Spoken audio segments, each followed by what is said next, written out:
Army Military Post ဆိုတဲ့နာမည်ကြီးစစ်သတင်းပေးချတစ်ခုမှဖွင့်ချလိုက်တာကတော့တရုတ်ခိုးဝင်ကိုင်းများကထိုင်းနိုင်ငံသားမှတ်ပုံတင်နဲ့ရင်မောင်းလိုင်စင်လုပ်တာဟာပပလေးပါအခုဆိုထိုင်းနိုင်ငံကူလက်မှတ် passport ပါပြုလုပ်နိုင်ပြီဟုထုတ်ကြွထားကြောင်း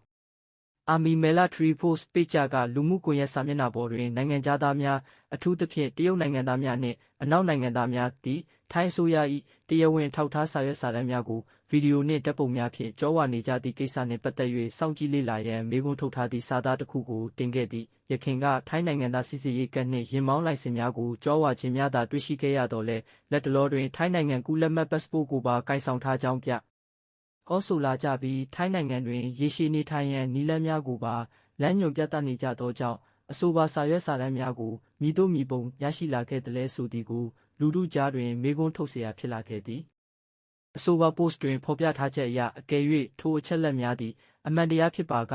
အလွန်စိုးရိမ်စရာကောင်းသည့်ကိစ္စရပ်တစ်ခုဖြစ်ကြောင်းအဘယ်ကြောင့်ဆိုသောနိုင်ငံတော်၏အရေးကြီးစာရွက်စာတမ်းများကိုထုတ်ပေးခြင်းသည်အစိုးရဌာနဆိုင်ရာများ၏လုပ်ထုံးလုပ်နည်းများအတိုင်းမလွဲမသွေဖြတ်တန်းရသောကြောင့်ဖြစ်ကြောင်းဖော်ပြထားသည်ထို့ပြင်အကယ်၍ရင်းစာရွက်စာတမ်းများကိုမတရားသောနည်းလမ်းဖြင့်ထုတ်ပေးထားခြင်းဖြစ်ပါကအစိုးရလုပ်ငန်းစဉ်အတွင်းပါဝင်ပတ်သက်သူများရှိနေမည်ဖြစ်ကြောင်းသတိပြုမိစေရန်ထောက်ပြထားပြီးပြည်ထရေးဝန်ကြီးဌာနနှင့်သက်ဆိုင်ရာဌာနများအနေဖြင့်အမှန်တရားကိုအမြန်ဆုံးစုံစမ်းစစ်ဆေးပေးရန်တောင်းဆိုထားသည်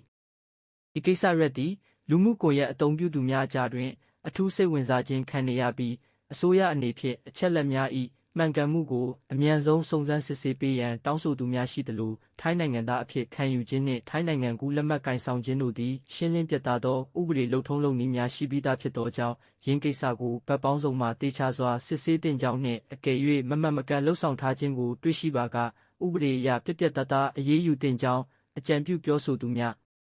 အားလည်းရှိနေသည်တို့ရာတွင်အဆိုပါစာသားများသည် post တင်သည့် page ၏ဆွဆွဲချက်နှင့်စောင့်ကြည့်လေ့လာချက်များသာဖြစ်ပြီးဆွဆွဲခံထားရသည့်အတိုင်းထိုင်းနိုင်ငံကူလက်မှတ်များကိုမတရားသောနည်းလမ်းဖြင့်ထုတ်ပေးထားခြင်းရှိမရှိဆိုသည်ကိုမူအစိုးရဌာနဆိုင်ရာများဘက်မှတရားဝင်အတည်ပြုချက်တစ်စုံတရာထုတ်ပြန်ထားခြင်းမရှိသေးပေသတင်းအချက်လက်ကိုးကားချက် Army Military Post